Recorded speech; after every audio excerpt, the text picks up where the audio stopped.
कर्पूरे गौरम करुणावतारम संसार सारम भुजगेन्द्रहारम सदा वसंतम हृदयारविंदे भवम भवानी सहितम नमामि। नमस्कार दर्शकों, आज आप सभी दर्शकों को महाशिवरात्रि के इस विशेष कार्यक्रम में एक बार पुनः आप सभी दर्शकों का स्वागत है। दर्शकों, महाशिवरात्रि जिसका इंतजार भोले बाबा के भक्त साल भर करते हैं, तो आज के इस कार्यक्रम में महाशिवरात्रि पे ही मुख्यतः 3 प्रकार के बातों को आपको जानकारी देने वाले हैं। सबसे पहली बात कि शिवरात्रि की विशेषता क्या है, शिवरात्रि क्यों मनाते हैं। दूसरा, शिवरात्रि का इस वर्ष शुभ मुहूर्त क्या है और किस विधि विधान से करें पूजन। कौन कौन से दुर्लभ योग इस बार शिवरात्रि पे लगे हैं। और तीसरी बात कि शिवरात्रि पे सबसे अंतिम में शिवरात्रि पे छोटे छोटे कौन से उपाय करें जिससे भगवान भोले को और आसानी से मना ले, है ना। तो दर्शकों, जैसा कि आप सभी जानते हैं कि शिवरात्रि, इसका नाम ही है शिव रात्रि, शिव प्लस रात्रि। अगर पौराणिक मान्यताओं, धार्मिक मान्यताओं के अनुसार यदि बात करें तो देखो, एक बात याद रख लेना कि भगवान शिव को प्रसन्न करने के लिए इस दिन आप लोग अपने घर के आसपास सुहागिन महिलाएं, बच्चे, बूढ़े, जवान, कुमारी, कन्या, सभी वर्ग के लोगों के अंदर एक अलग प्रकार की उमंग, उल्लास आप देखते हो भगवान शिव को मनाने की, भगवान शिव की पूजा करने की। तो धार्मिक मान्यताओं के अनुसार यदि देखें तो इस दिन ही भगवान शिव शंकर जी और मां पार्वती जी का विवाह संपन्न हुआ था और महादेव की उपासना एवं साधना का यह महापर्व भक्तगण फाल्गुन मास के कृष्ण पक्ष के चतुर्दशी तिथि पर शिव जी का विशेष रूप से पूजा, आराधना, व्रत, जलाभिषेक तथा रात्रि जागरण, रात्रि पूजन करके करते हैं। क्योंकि कृष्ण पक्ष के चतुर्दशी तिथि फाल्गुन माह के दिन ही महाशिवरात्रि पर्व मनाई जाती है। इसी दिन खास करके रात्रिकालीन पूजा, उसमें भी चौथे प्रहर का, बहुत शुभ फलदायी होता है। उसमें भगवान भोले अति शीघ्र प्रसन्न हो जाते हैं और आप अपनी मनचाहे मुरादों को भगवान भोले से मांग सकते हैं, वो मुरादें भी पूरी हो जाएंगी। इस दिन खास करके सुहागिन स्त्रियां अपने सौभाग्य में वृद्धि के लिए, घर परिवार में सुख समृद्धि के लिए तथा कुमारी कन्याएं अपने मनपसंद जीवन साथी की प्राप्ति के लिए भगवान शिव एवं माता पार्वती की विशेष रूप से आराधना करते हैं, पूजा पाठ करते हैं, अर्चना करते हैं। आइए अब जानते हैं कि इस बार शिवरात्रि में किस किस प्रकार के शुभ संयोग बन रहे हैं एवं पूजा की शुभ मुहूर्त क्या है एवं आसान विधि क्या है। देखो, इस बार का जो शिवरात्रि है, महाशिवरात्रि, इसमें एक सबसे अच्छा योग तो आपको सबसे पहले बता देते हैं। प्रदोष का दिन भी इस बार हो रहा है। 18 फरवरी 2023 को शिवरात्रि हो रही और इस दिन शनिवार का दिन है। और प्रदोष व्रत जो लोग करते हैं, अक्सर आप लोगों ने सुना होगा कि प्रदोष का व्रत, त्रयोदशी तिथि का व्रत भगवान शिव को प्रसन्न करने के लिए भक्तगण वैसे भी सालों भर करते हैं। तो इस दिन ये जो दुर्लभ योग है कि दिन में तो दिन भर तो आपको प्रदोष का त्रयोदशी रहेगा, उसके बाद आप चतुर्दशी तिथि भी हो जाएगा। क्योंकि अगर शिवरात्रि की महत्ता देखें तो रात्रिकालीन ही मुख्य रूप से होती है। इसके अलावा इस बार त्रिग्रही योग भी लग रहा है। अब शनिवार के दिन शिवरात्रि है, तो शनिदेव ग्रहों के न्यायाधीश वो कुंभ राशि में ही है। 30 साल के बाद इसी वर्ष 17 जनवरी को गए। इस पे भी आप लोगों ने वीडियो देखा था मेरा। और कुंभ राशि में ही 18 फरवरी को सूर्यदेव भी रहेंगे, उनके पिता, एवं चंद्रदेव भी उस जगह ही रहेंगे। अर्थात कि अगर आपके जन्म कुंडली में सूर्य, चंद्रमा या शनि से संबंधित विशेष रूप से कोई अशुभ प्रभावों से आप प्रभावित हैं, कोई कष्ट है, तो इन्हें मनाने के लिए बहुत शुभ दिन है। इसके अलावा आपके जन्म कुंडली में कोई मांगलिक दोष हो, अंगारक दोष हो, विष योग है, गुरु चंडाल दोष हो, या कुंडली में 9 ग्रहों में से अन्य किसी भी प्रकार के ग्रहों का अशुभ प्रभाव पड़ रहा है, तो महाशिवरात्रि के दिन भगवान भोले शंकर को मनाकर अपनी कुंडली के ग्रहों के दोषों से भी आप मुक्ति पा सकते हैं और अपने जीवन में सुख समृद्धि ला सकते हैं। इसके साथ ही आप सभी जानते हैं कि इस वर्ष की अगर बात करें तो देखो, इस वर्ष दिन भर तो मैंने आपको जैसा कि बताया कि त्रयोदशी तिथि रहेगी, जिसमें प्रदोष व्रत भक्तगण मनाते हैं, और रात्रि के 8:03 पर चतुर्दशी तिथि प्रारंभ हो जाएगा, जो कि अगले दिन यानी 19 फरवरी को शाम के 4:21 पर समाप्त होने वाला है। अब चूंकि उस दिन भगवान शिव माता पार्वती की शादी तो रात में ही होगी, तो रात्रि में चतुर्दशी तिथि 18 की रात में ही हो रहा है, 19 के रात में नहीं है। 19 में तो शाम के 4:21 पे ही समाप्त हो जाएगा चतुर्दशी तिथि। इसलिए इस बार महाशिवरात्रि का पावन पर्व 18 तारीख को ही मनाया जाएगा। अब 18 तारीख में खास करके इस शिवरात्रि के शुभ योग कुछ इस प्रकार से हैं, जिसको आप लोगों को बीच बीच में देखने को भी मिलता रहेगा। सबसे पहले सर्वार्थ सिद्धि योग बहुत ही पावन योग माना जाता है। यह 18 फरवरी को शाम के 5:42 से शुरुआत होगा, जो कि अगले दिन शाम प्रातः का सुबह के 7:05 तक रहने वाला है। इसके अलावा एक और योग है वरियान योग, वो भी 18 फरवरी को रात्रि के 7:35 से प्रारंभ होगा, जो कि अगले दिन दोपहर के 3:18 तक रहने वाला है। इसके अलावा अगर बात करें तो अभिजीत मुहूर्त दोपहर के 12:29 से प्रारंभ होगा और दोपहर के 1:16 तक रहता है। अभिजीत मुहूर्त पूजा पाठ के लिए बहुत अच्छा मुहूर्त माना जाता है।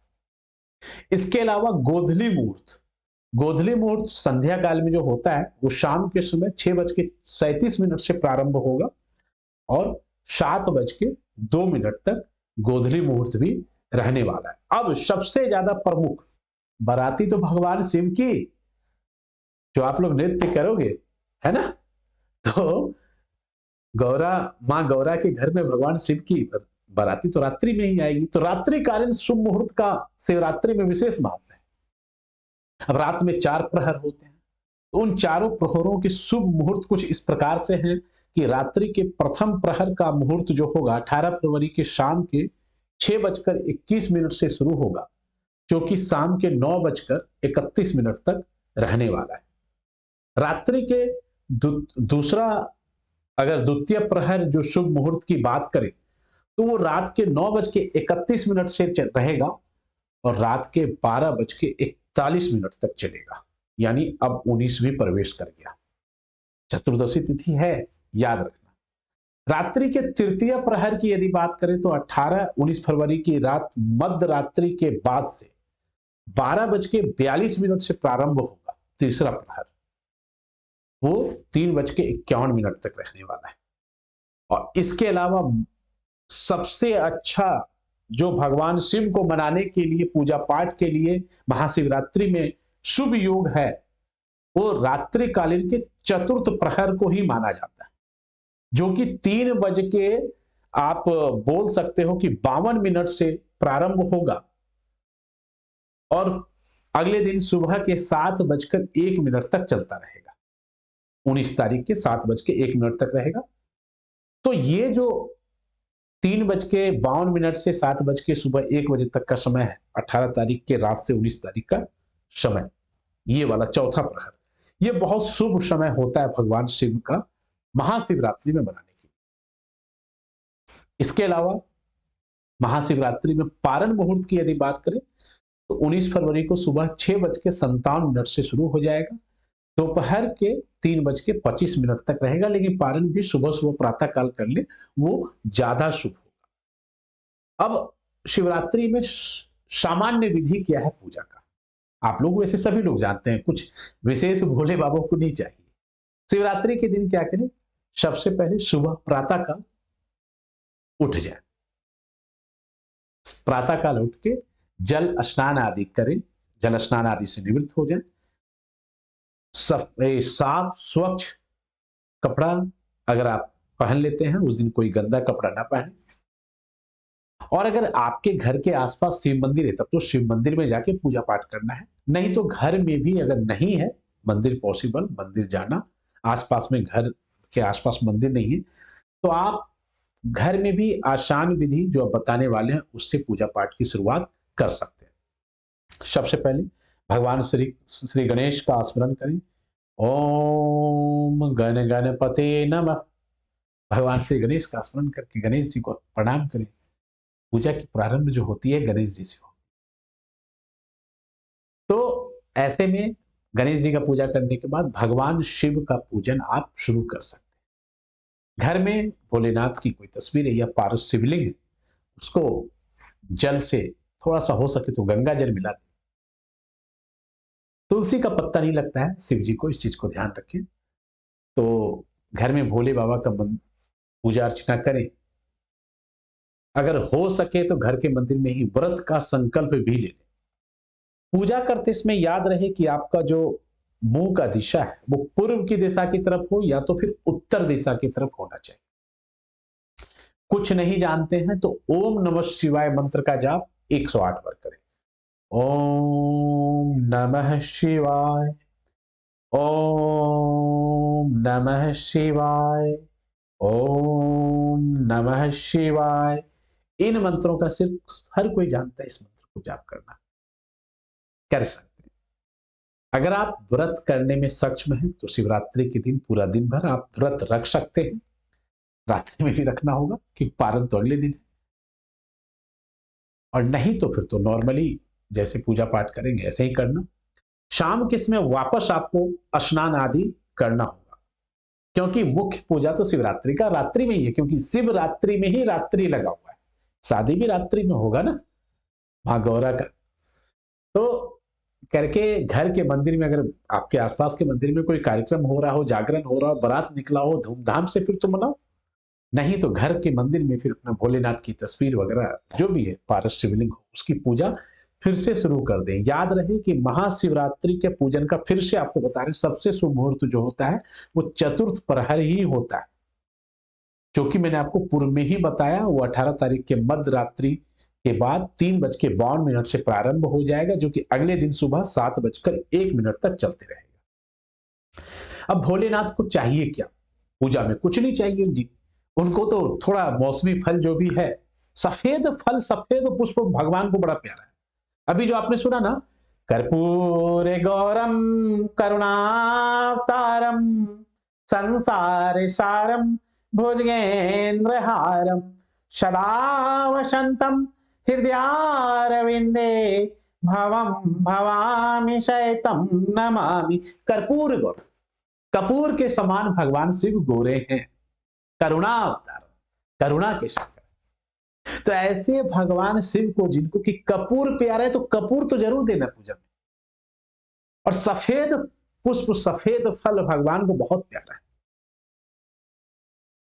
तो सफेद फूल हो सफेद फल हो, वैसे तो मौसमी फल में केला सेब संतरा सब कुछ चढ़ा सकते हैं, 5 प्रकार के फल ले लिए, बेलपत्र जरूर लिए, कम से कम नहीं ज्यादा तो 21 बार, और बेलपत्र टूटा ना हो, कोई इस चीज को टूटा हो कटा फटा ना हो। 3 पत्ते का एक बेलपत्र होता है ना। अब इसका कुछ उपाय भी बताएं। भांग के पत्ते, धतूरा, भांग नहीं हो तो भांग के पत्ते, धतूरा, प्रसाद में बतासे, इलायची दाने, हो सके तो गन्ने का रस, ये सब भगवान भोलेनाथ को अर्पित करें। धूप दीप दिखाएं एवं शिवलिंग पर आप दूध, दही, घी, शहद, शक्कर, ये सब अलग अलग भी अर्पित करें। उसके बाद इन सबको मिलाकर पंचामृत बना लें और पंचामृत से भी अभिषेक करें। भगवान शिव को अभिषेक करने के बाद पंचामृत से, उसके बाद पुनः फिर स्वच्छ जल से अभिषेक करें। बस जी, हो गया पूजा। कुछ नहीं आता है तो ओम नमः शिवाय का जाप कर लिया करें। शिव जी का जो मंत्र आता है, जो गीत आता है वो कर लिया करें। नमामि शमिशान आता है वो कर ले, शिव तांडव आता है वो कर ले, शिव चालीसा आता है, शिव आरती आता है, नहीं कुछ आता है तो ओम नमः शिवाय तो आता है, वो कर ले। और आखिर में भगवान भोले शंकर और मां पार्वती की आरती करें। उसके बाद पुष्पांजलि अर्पित करें और अपने घर के सभी सदस्यों की सुख, समृद्धि, आयु, इन सब की रक्षा के लिए भगवान भोले शंकर और मां पार्वती से वरदान मांगे, प्रार्थना करें। आरती में कपूर का प्रयोग अवश्य करें, इस चीज का याद रखें। अब चलिए कुछ ऐसे छोटे छोटे उपाय बता देते हैं जिसको करने मात्र से भगवान भोले शंकर की कृपा दृष्टि आपके घर परिवार पर बनी रहे, एवं कुछ अलग टोटके टाइप का उपाय भी बता देते हैं। यदि विवाह वगैरह में समस्या आ रही है तो शिवरात्रि के दिन भगवान शिव की शिवलिंग पर केसर मिश्रित दूध अर्पित करना बहुत ही शुभ माना जाता है। इसके अलावा अपने मन की इच्छा पूर्ति के लिए शिवलिंग पर 21 बेलपत्र अभी बताए थे आपको, तो 21, एक बेलपत्र में 3 पत्ता होता है ना, तो एक पत्ते में पहले आपको लिखना है ओम, फिर उसी एक पत्ते में 3 पत्ता होता है, याद रखना। एक बेलपत्र में 3 पत्ता होता है, एक में ओम लिखना है, दूसरे पत्ते में नमः लिखना है, तीसरे पत्ते में शिवाय लिखना है। ऐसे में एक पत्ते से आप ओम नमः शिवाय करके अर्पित कर दिए भगवान शिव को। ऐसा 21 बेलपत्र से आपको ओम नमः शिवाय लिख के अर्पित करना है। इससे मन की इच्छा पूर्ति होती है। अंतरात्मा से भगवान शिव से मन की इच्छा मांगना है ना। घर में, जीवन में सुख समृद्धि की प्राप्ति के लिए, पारिवारिक शांति के लिए, अपने परेशानियों से मुक्ति के लिए, दुखों से छुट्टी के लिए बैल को, नंदी को हरा चारा यदि देते हैं तो वह भी उत्तम रहता है। शिवरात्रि के दिन किसी गरीब व्यक्ति को भोजन कराना, ब्राह्मण को दान करना, गौ माता का सेवा करना बहुत शुभ माना जाता है। ऐसे में आपके पितर जो पूर्वज हैं वो भी प्रसन्न होते हैं। इसके साथ साथ आपका घर का भंडार सदा भरा रहता है। मन में सुख शांति के लिए मन आपका बहुत भटकता है, आत्मा में बहुत संतुष्टि नहीं मिलती है, तो ऐसे में तिल मिश्रित, काले तिल मिश्रित जल अर्पित करना भगवान भोले शंकर को बहुत ही शुभ माना जाता है। तिल मिश्रित से जलाभिषेक करने से भगवान भोलेनाथ प्रसन्न हो जाते हैं। और इसके साथ ही स्वास्थ्य को सुधार करने के लिए, सभी प्रकार के बंधनों से बचने के लिए, कष्टों से मुक्ति पाने के लिए लघु महामृत्युंजय मंत्र का जाप कर लें। आप सभी जानते हैं, ओम त्र्यंबकम यजामहे सुगंधिम पुष्टिवर्धनम उर्वारुकमिव बंधनान् मृत्योर्मोक्षिमामृतात्। ओम त्र्यंबकम यजामहे सुगंधिम पुष्टिवर्धनम उर्वारुकमिव बंधनान् मृत्योर्मोक्षिमामृतात्। इन मंत्रों का 21 बार एक माला जितना कर सकते हैं, यथाशक्ति तथा भक्ति भगवान भोले शंकर को प्रसन्न करें। बोलो हर हर महादेव, है ना। तो इस प्रकार से भगवान भोले शंकर और मां गौरा के विवाह का उत्सव मना सकते हैं और अपने जीवन की समस्याओं से भी मुक्ति पा सकते हैं। मिलते हैं अगले कार्यक्रम में। ओम नमः शिवाय। क्या कहती है आपकी राशि, जानिए अपनी कुंडली एवं राशियों का पूर्ण विश्लेषण आचार्य चंदन शांडिल्य जी से।